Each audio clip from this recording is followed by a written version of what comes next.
Coogs House. All right, it's time to dance. You are Locked On Cougs, your daily podcast on the Houston Cougars, part of the Locked On Podcast Network, your team every day.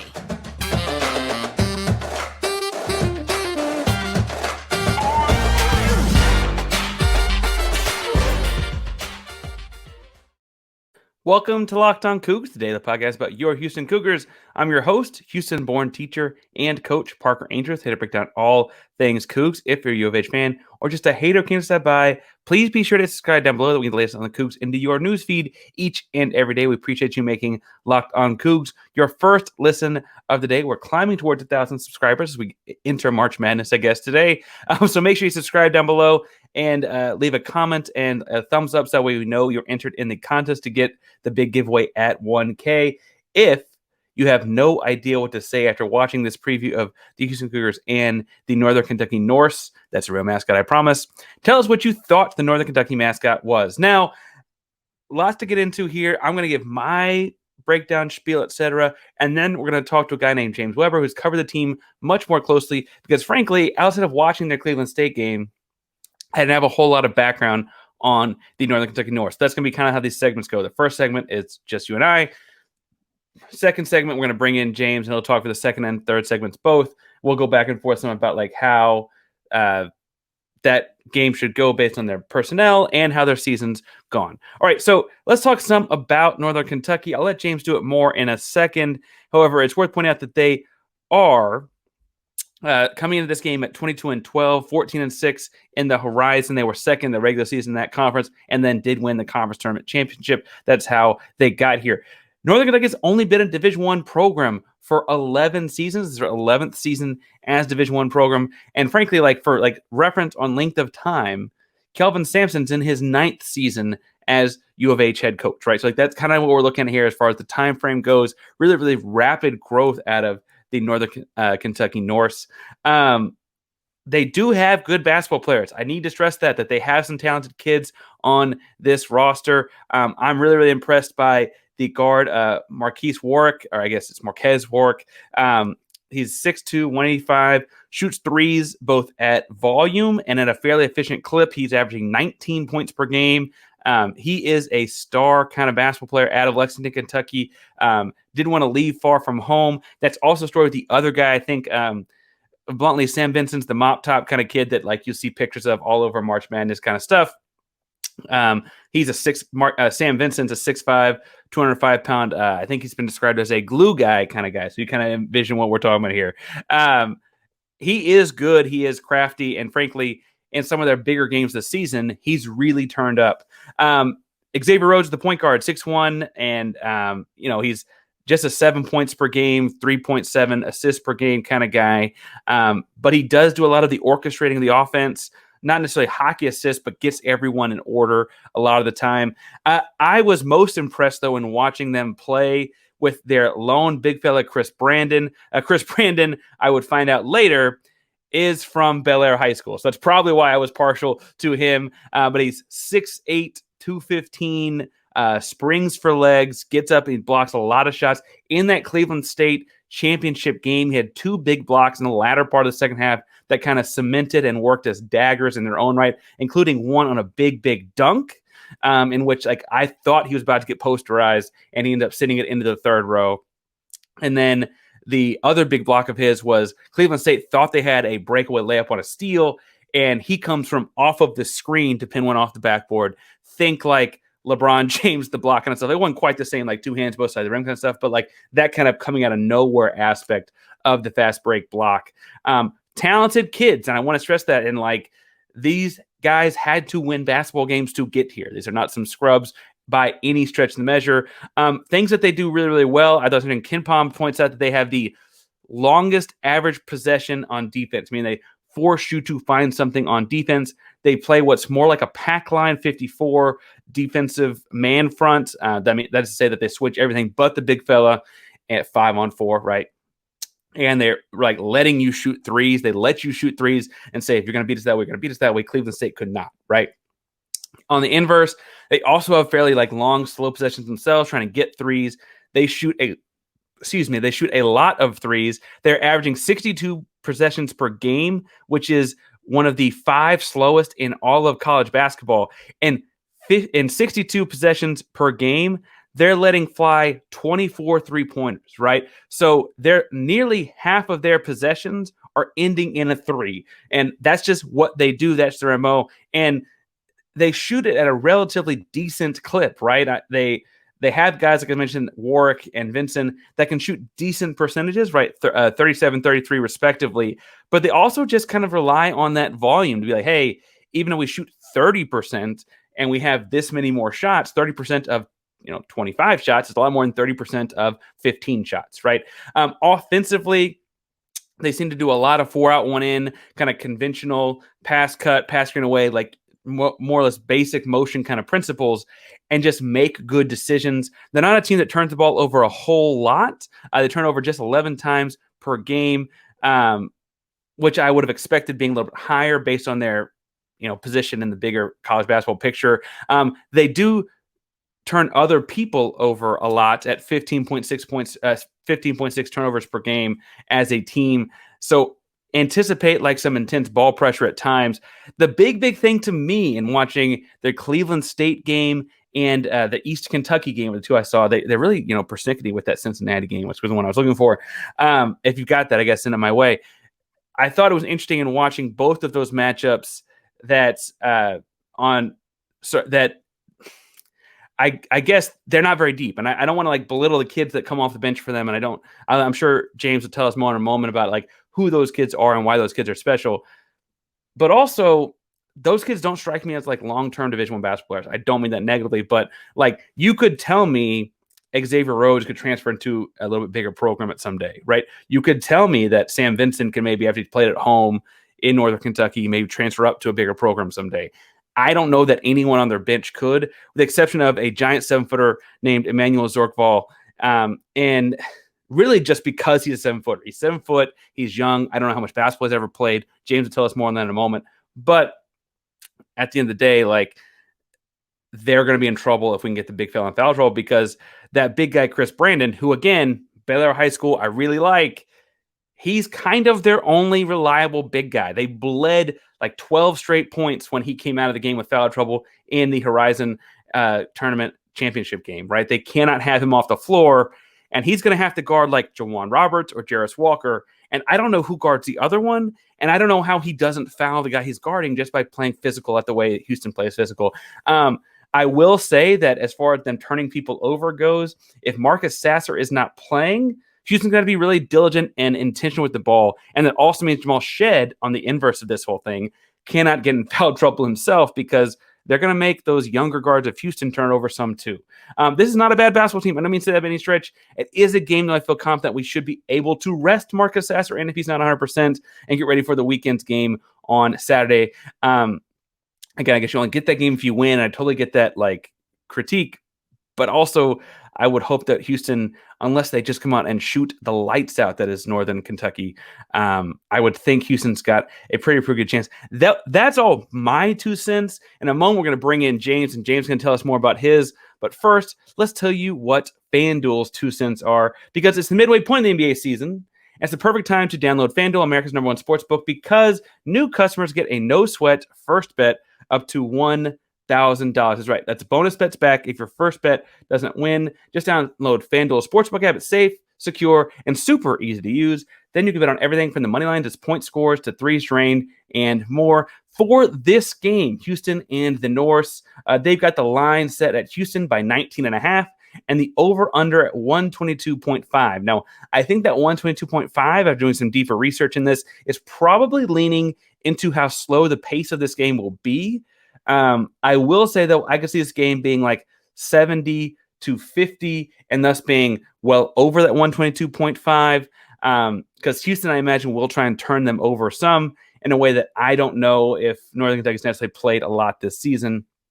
I also think, though, for what it's worth, that the 19.5 difference means like also is probably playing into some of that idea of the slow pace, because to get to a 20-point gap, you've got to have like 10 possessions. Things start to add up, right? All of that said, I'm taking Houston the over in the points.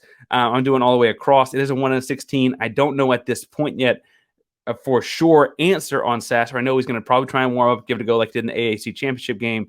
But I hope that they don't need him. I hope this is kind of game where people get right, get back in rhythm, and so on. Because as long as the layoff has been for Houston, it's actually been even longer for Northern Kentucky. Their championship game was several days before Houston's tournament even started in the conference tournament round of the season. So I'm taking Houston across the board. I think they're going to blitzkrieg them up the open and kind of ride that wave to the end. That's not saying Northern Kentucky doesn't have good basketball players and athletes. I think there'll be kids on that team you can see somewhere else someday. However, I'm telling you to go put your money on all the things for Houston. And I'm telling you to do it at FanDuel. FanDuel even lets you combine your bets for a bigger chance at a bigger payout with same-game parlay. So don't miss the chance to get your no-sweat first bet up to $1,000 in bonus bets when you go to FanDuel.com/lockedon. That's FanDuel.com/lockedon to learn more. Make every moment more with FanDuel, an official sports betting partner of the NBA. All right, so I said that I wanted to bring in James, and so we're going to do that in a second. But James is a writer for the entire Northern Kentucky, Southern Ohio region with the Cincinnati Enquirer, covers a lot of hoops in that region. So without further ado, let's bring in James.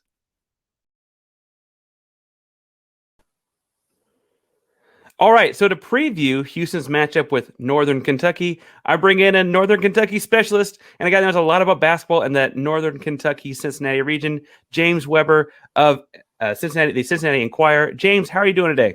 Great. How are you, sir? I'm good. Like I told you in pre-pod, I'm monitoring groin injuries these days. So James, I want to talk some about the matchup and the season that Northern Kentucky has had. But first, what was your initial reaction when you saw the draw for March Madness on Sunday night?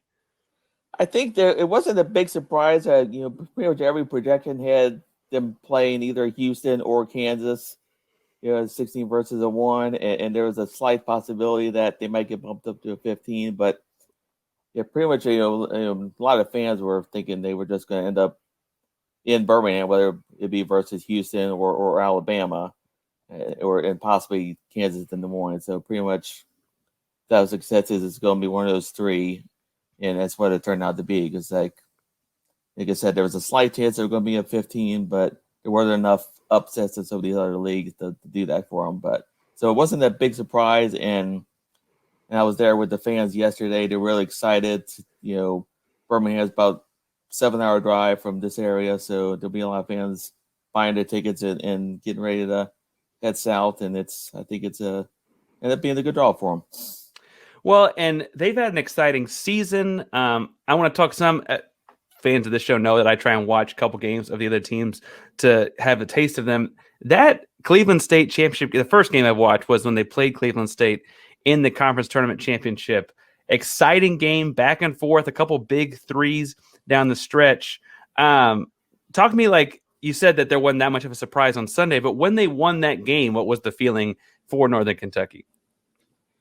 I think it was just a really exciting for them because, the last time they won the conference tournament was 3 years ago, and the NCAA, the big dance, was canceled by COVID, of course. So the last time they played in the tournament was 2019, and there's only one player on the roster who was on that team. He's a fifth-year senior who took a bonus year, a COVID year. So really, it was just exciting that, except for that one player, this whole roster and the head coach, it's a new experience for all of them.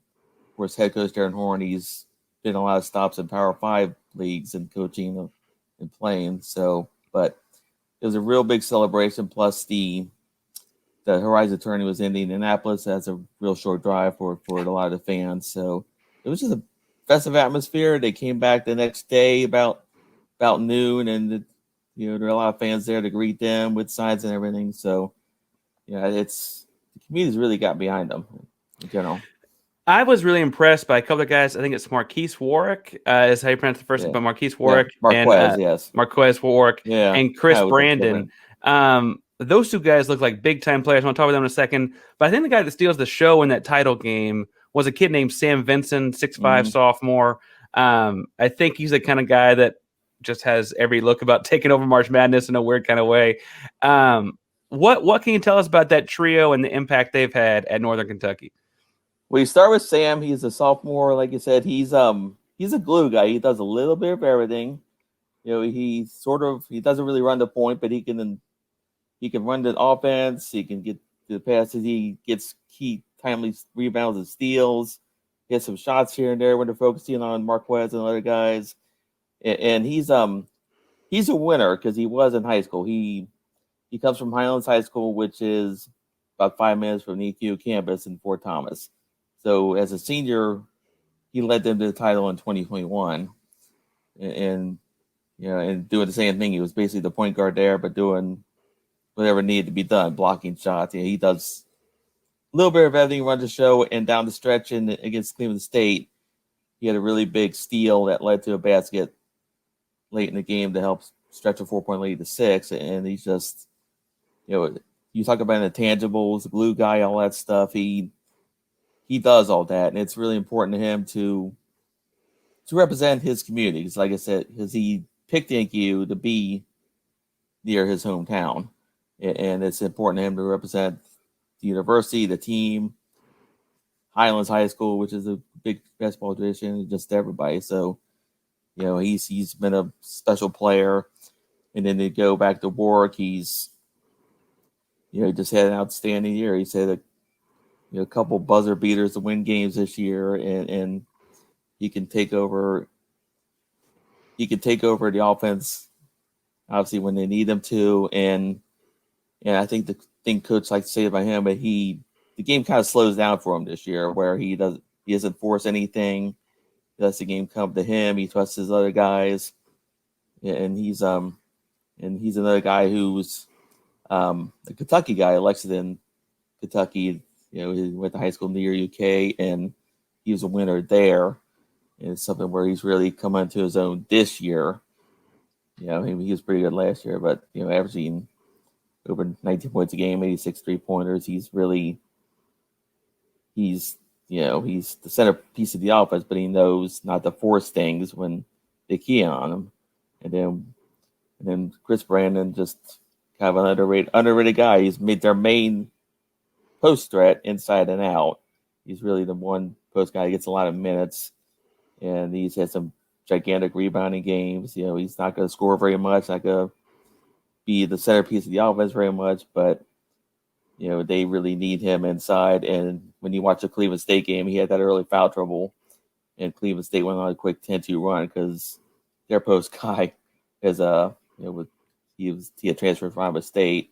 He was a first-team All-League pick just in Arizona, so he had like 4 baskets in a short period of time, and it's something where NQ had to put him back in, and they stemmed the tide a bit. So Brandon's a really crucial piece of that puzzle as the main post guy, and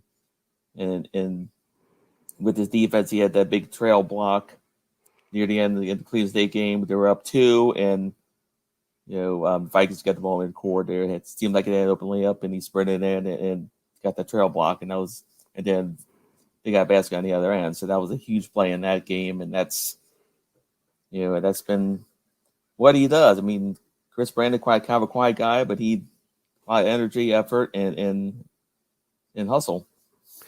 Chris Brandon had the block you're referring to on the fast break, and like 2 or 3 possessions before had a block on a dunk. Really, really impressive with his energy around the rim.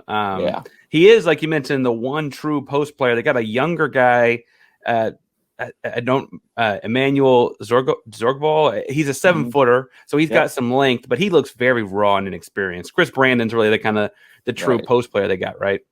Right. Yeah. Emmanuel, he has some raw talent, but he hasn't played organized basketball for that long. It's kind of a wild story. Like Darren Horn found him somehow during the pandemic online, and he hasn't really played organized basketball that long. I think this is his 3rd year, and he was on club teams in Suriname. It's kind of a wild story there, but he's had some potential at times this year, and I know against Houston, he'll probably just have to put him in.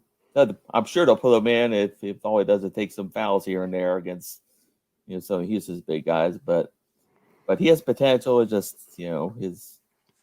this year is just about learning and growth for him. Yeah, he's 7 foot. He's long. Like I say, just very raw basketball player still. Outside of guys who've named, or maybe if it is one of the guys who named, if there was an X factor on the team, I know the point guard's Xavier Rhodes. He seems to be kind of the engine in a lot of ways. Who would be the X factor for the Norse?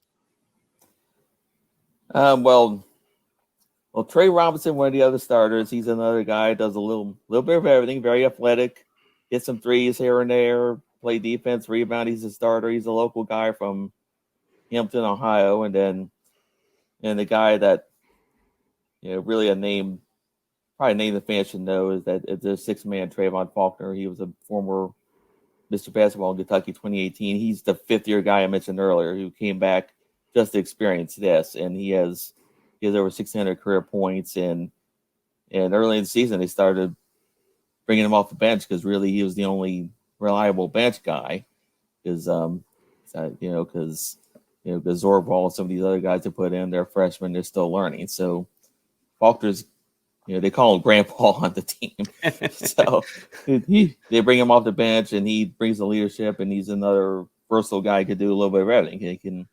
He can hit open threes, he can drive to the hoop, and he can play defense, rebound, and add some energy. So, and it just, but just in general, there's some guys during the year that have had some of their moments. AJ Sumner, Hubert Pavorius, LJ Wells have had their moments here and there, especially in league play. And I think, they're going to need probably one of those guys to really step up and make an impact. They have a chance, against the Cougars, because I feel if the Cougars can get one of those top six in foul trouble, it could be a long night. So they need someone else to step up and make some plays. And those guys I named can do it. They've had that at times, but especially some of the non-conference games, I think, in the UC games. So, but they'll have to step up and do it Thursday night. Well, let's talk a little bit about their season as a whole. So, in looking at their season as a whole, obviously, so Kent State to open is kind of a rough out, right? Like Kent State's not that far away, I would assume, right? Just I feel like it's probably a little bit farther north. A little bit north, yeah. And then that's a tough one at the gates. Houston knows how tough Kent State is as an opponent, so you don't have to sell me on that one. But then you turn around basically a week later and beat Cincinnati. I mean, that's next door. That's a big-time rival, I would assume, at least from fan bases, but not one that actually plays out that way in athletics that often. What was the mood like when you beat Cincinnati in the middle of November? Yeah, it was a packed house that night. I think, some were UC fans, but I know the North were impressed with how many NKU fans showed up there. It was like I think it was a Wednesday night. But it was just an unreal atmosphere, and it was something where NKU defense just swarmed the entire second half. I think I don't have the exact numbers in front of me, but UC scored about 12 points, hit about 4 field goals. They're just completely rattled by the atmosphere, which is it was really probably better than some of the games they get in the AAC. Some of those lesser known teams in that league. So it was just you could tell everybody involved in the athletic program, the AD, the staff, a lot of fans, like they had a lot of alumni, recent players in that game. So you could tell the mood there was that, this could be it was just a special thing. And they really looked at that as a springboard. Now it didn't really show up, and because they had pretty tough non-conference schedule with a couple of Power 5 teams and then some Mid-American conferences and things like that. So it didn't really translate all the way to some wins and losses, but it was a real confidence booster for them to see, like, okay, this is our identity. We can, we'll hit some shots when we can, but we'll play defense, and that really worked against the Bearcats that night. Well, and so talk me through what identities this Norse team would fall under, because I would think a team that beat Cincinnati like that early in the season, I don't mean this pejoratively. Then you look at their record and their schedule, and it's like they clearly had some ups and downs. Because the team that beat Cincinnati, I would think would win some. It would also beat the UT Arlington. Like I would think that those kinds of things would happen. So talk me through like what was going on throughout the season. What trends did you notice as you covered this team all year?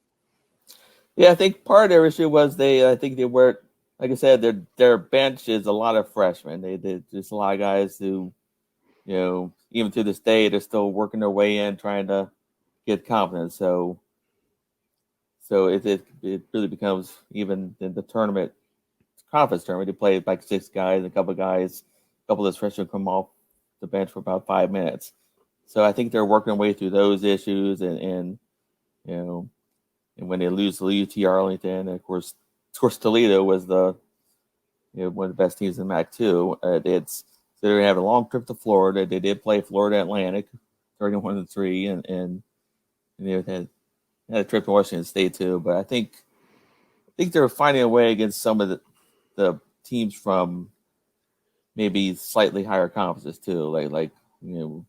They did play Florida Gulf Coast on their home floor, which was a factor, and then they were playing 3 straight days in that tournament, which tested their depth. So I think they're still finding their way to that degree, but I think they learned from it because when you play, when they did pretty well on the road in the Horizon season. It's a pretty balanced league, but they won some big games on the road, and then the Horizon, you travel to one place on Thursday, and then you're never going on Saturday, and it's what they did in November kind of gets them ready for that, and they won some tough games on the road. So it was really kind of early they're just finding a way, because outside that top 6, there's just not much experience playing big time college basketball. If we wake up on Friday and it's only happened once in the history of the tournament, but a 16 seed has upset once before. We wake up on Friday, that's the storyline. Me and mine are all upset and tearing everything down and burning everything to pieces. Can you, crystal ball, tell us what would have to happen? What has to go right for the Norse? What did they do that they can ride to victory? Well, the first thing is Marcus Sasser, our coach. Obviously, I'm sure you've been talking about that all day. So we'll see if he plays, if he's 100%. So if he, obviously they missed him against Memphis, but so if he doesn't, let's say he doesn't play, that will help a little bit. But with the Norse, it's staying out of foul trouble, which Houston's the way they play would certainly test that.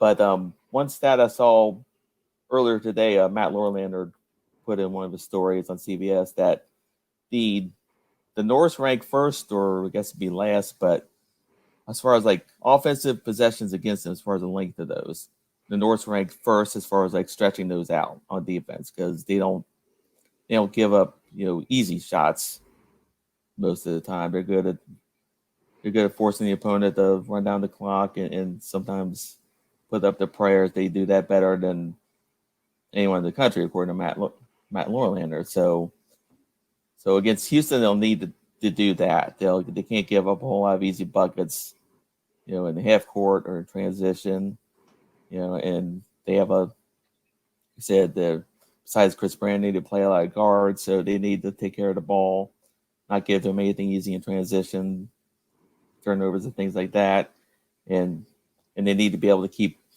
Houston out of the paint, which again, where that comes with the way they play on the perimeter. They pressure on the perimeter and make it harder for guys to post up. And then there's some decent post guys in the Horizon League. They're pretty good at slowing them down.